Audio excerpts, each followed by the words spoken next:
Afghans will elect a new leader this week, and the latest poll numbers suggest President Hamid Karzai is a shoo-in to stick around. But will that really suit most Afghans? And how many people are too terrified to even get out to the polls? Here to tell us more about the situation in that country is Jeff Morrell, spokesman for the Defense Department.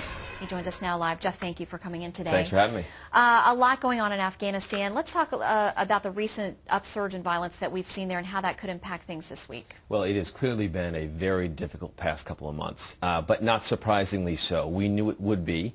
We deliberately put in about 22,000 additional U.S. forces, not to mention the additional allied forces that went in an attempt to improve the security situation on the ground leading up to these elections on Thursday. And we have reason to believe, Shannon, that there are going to be better access to polls than had been originally predicted as a result of the operations, particularly down in the south. 17 million Afghans are now registered to vote.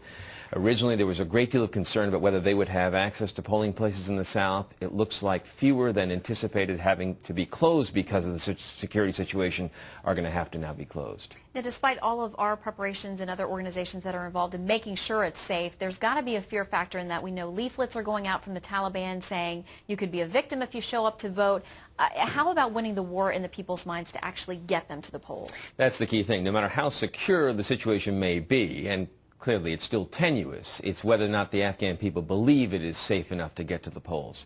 So we are very much trying to work to make them believe that indeed the situation is secure enough. Keep in mind, this is an Afghan-led effort. We are there really to provide support to their efforts to put on these elections. But the Taliban has made it clear, and you saw this attack outside the ISAF headquarters yesterday. They are trying to go at the very heart of the Taliban, of the Afghan people, and let them try to persuade them to believe that indeed not even ISAF, the American forces, are invulnerable to our attacks. But I think there is a real effort being made to, through support of the Afghan National Security Forces, to persuade the Afghan people that indeed most of the polling places are going to be secure enough to get to. And so we are very much encouraging people to get out and exercise their constitutional right on this Thursday. But it's going to be a real challenge leading up over the next few days. Now, I imagine for many of them it's an absolute badge of honor to have the right to go to the polls and take part. We know that the polling shows that Hamid Karzai is probably staying in place as the president. I wouldn't be so sure about that, Shannon. I think I'm not a prognosticator of Afghan elections, but I think this is not a fait accompli by any means.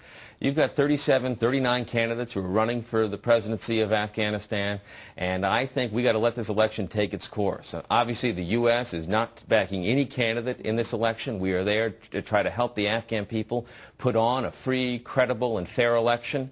But I'm not so sure that this thing is a done deal by any means, and that's why we got to let the people go to the polls and let's see what happens. And I would also caution, we're probably not going to know in the first few days, or at least not that night, who's won. It's going to take some time for the polls to show who a true victor there. And I understand there's a possibility of a runoff if the election is indeed a close one, so it may be extended even further.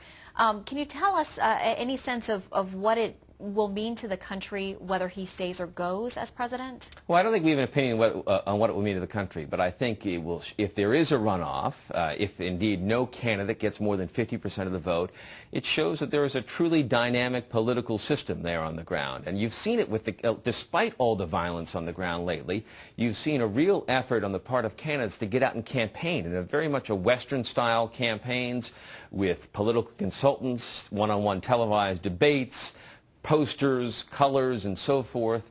If indeed there is enough of a vibrant opposition on the ground there to result in a runoff, I think it speaks to the dynamism of the political scene there in Afghanistan. And a whole new way of electioneering. Yeah. It sounds like a little taste of the West. Jeff Morrell, thank you so much. My pleasure.